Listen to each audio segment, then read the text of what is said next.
empezar diciendo de que hay una matriz colonial en nuestra sociedad mexicana. Es decir, nuestro país fue una colonia del Imperio Español.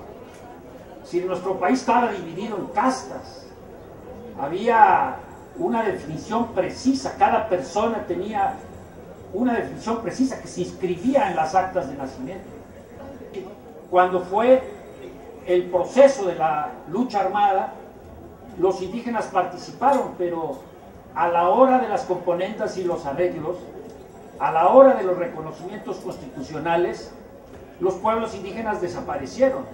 No fueron reconocidos en ninguna de las constituciones, ni en la del 24, ni en la del 57, ni en la del 17.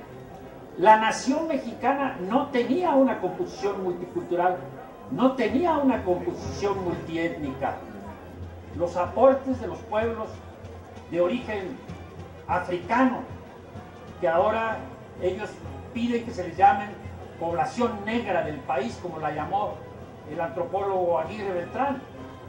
De esta manera, las raíces de la llamada mexicanidad son construcciones de una oligarquía, de un grupo oligárquico que evidentemente se vieron solo en el espejo a ellos mismos. Entonces establecieron una república supuestamente de iguales. Tuvo que haber otro movimiento armado en el 94, que es el movimiento de nuestros hermanos del Ejército Zapatista de Liberación Nacional, los zapatistas actuales, los neozapatistas, para que se reconociera que había racismo en este país, que había discriminación, que había desigualdades.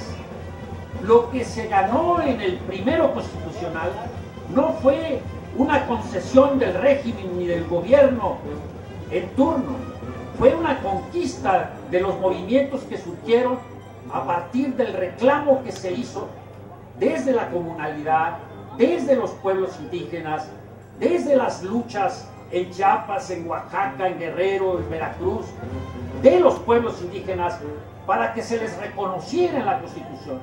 Si se inscribió primero en el cuarto constitucional y ahora en ese engendro que es el 2 constitucional, que fue una contrarreforma que contravino los convenios establecidos en los acuerdos de San Andrés, ahí se ganó lo que ahora se reconoce en la ley. Aquí hubo un genocidio, es decir, hubo la desaparición de una población enorme en la época de la conquista.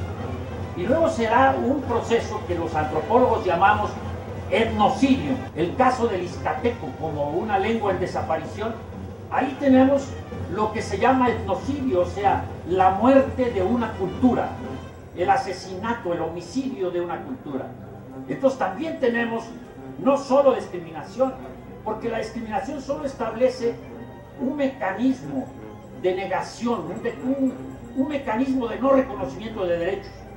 Pero el marco conceptual de la discriminación es más profundo, va en el genocidio, va en el anclaje colonial, va al etnocidio, va a una sistemática y permanente lucha contra todo lo distinto, contra todo lo diferente, contra todo lo que se distinga, contra las lenguas indígenas, contra las costumbres, contra las tradiciones.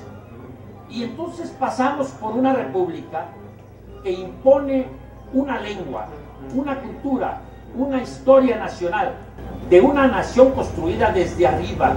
La escuela es un instrumento de manipulación. La escuela es un instrumento de formación y de formación de las mentalidades. Y aquí es donde entran los maestros conscientes. Aquí es donde entran los maestros que no se venden, que no se rinden, que no se alquilan, ni a Ulises ni a cualquier otro. Porque podemos ser reproductores del sexismo, reproductores del racismo, reproductores de la discriminación. Y lo que también será entre los indígenas el estigma de ser indígenas. ¿Por qué los grupos paramilitares son indígenas? ¿Por qué en San Juan Copala el señor Ulises Ruiz utiliza a Uvisor como un mecanismo de represión contra la autonomía de Copala?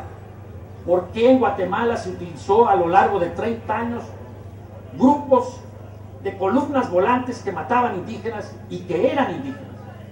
Sencillamente porque hay una intervención desde fuera, son aquellos en donde la comunalidad no les interesa y les interesa más los cargos públicos, sus capitales, sus posesiones, sus propiedades, ¿verdad? Les interesa más ser senadores, diputados, y tiran al traste luchas históricas como las de la COSEI, y tiran al traste luchas históricas y son cooptados por el poder, porque el poder sabe muy bien a quién aniquilar, a quién meter preso y a quién comprar. Utiliza todo el cúmulo de los instrumentos a su favor para ejercer la dominación, para ejercer la explotación. El Estado mexicano se ha convertido en un verdadero capataz de las corporaciones nacionales y extranjeras. El Estado mexicano ha renunciado a todas sus funciones de bienestar social. El Estado del bienestar social se esfumó, se esfumaron los derechos de los trabajadores. Y precisamente cuando se cumplen 100 años de la lucha revolucionaria de este país, se toma con lujo de violencia a Cananea, el símbolo de la lucha obrera. Se reprime al sindicato mexicano de los electricistas. Se desconoce en la práctica el artículo 123 de la Constitución. Se pone en venta las tierras, se desconoce en la práctica la esencia misma de la Revolución Mexicana, que es el 27 constitucional.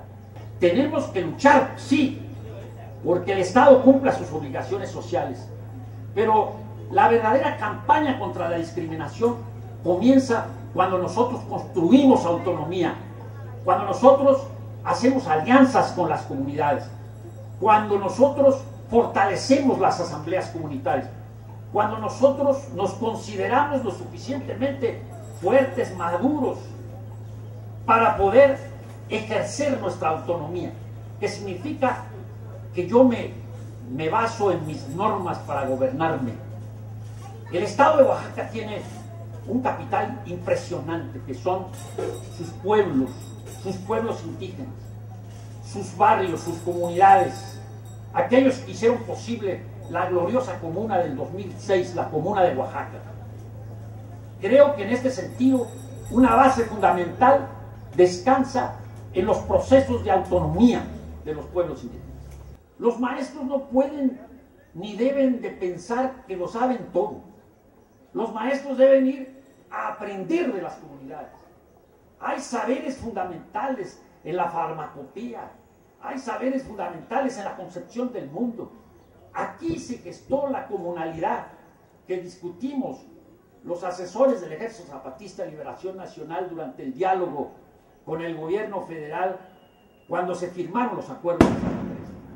De aquí, de Oaxaca, salieron las propuestas que finalmente consensaron al conjunto de los asesores, que éramos centenares de asesores.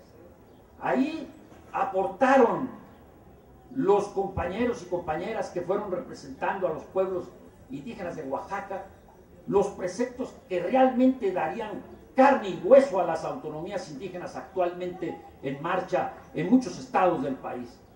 Ustedes son un magisterio que ha dado luchas verdaderamente extraordinarias en este país. Es el núcleo de la resistencia del pueblo de Oaxaca. Pero recuerdo a lo largo de todos estos años el papel que ha jugado la alianza